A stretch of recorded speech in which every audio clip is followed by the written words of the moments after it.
Okay, here we're going to be talking about Euler's method.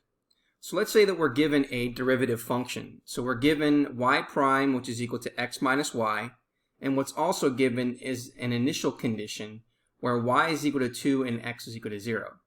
So that means that at the ordered pair 0, 2, if we plug that into the derivative function, we would get y prime, which is equal to 0 minus 2, which is equal to negative 2.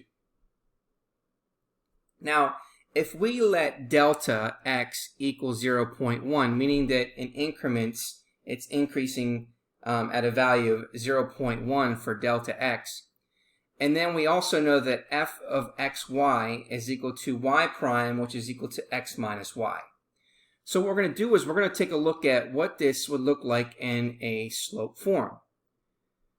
So we're going to say that y subscript 1 is equal to the initial y plus the initial slope times delta x.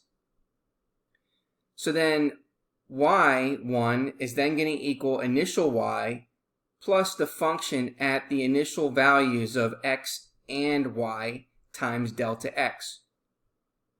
And then y subscript I plus 1 would then mean that this is the previous y value plus f of the previous x value and previous y value times delta x. So if we want to go ahead and start this out by using this information, we know that y1 is going to equal the initial y plus f of the initial x, the initial y, times delta x. So on the information that was given in this particular example, we have y subscript 1, which is going to equal 2, because that's the initial value of y, plus, to get the slope here, we're going to take the initial value of x minus the initial value of y, which is 0 minus 2, times the value of delta x, which is 0.1.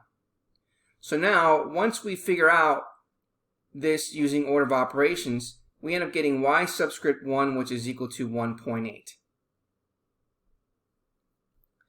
So what that means is that at 0.1, because we have grown in increments of 0.1, the output is 1.8. So now we're going to use these 2 points over here on our table. So now we're going to find y subscript 2.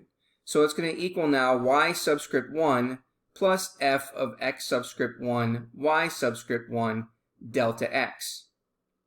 So using this table that we're creating, so y2 now is going to become the value of y1, which is 1.8, plus we're going to take the value of the first x now minus the value of the first y. So we're going to take 0.1 minus 1.8, and again multiply it by delta x, which is 0.1, which is now equal to 1.63. So now that we've moved again in that increments by adding 0.1, we have 0.2, and the output now is 1.63.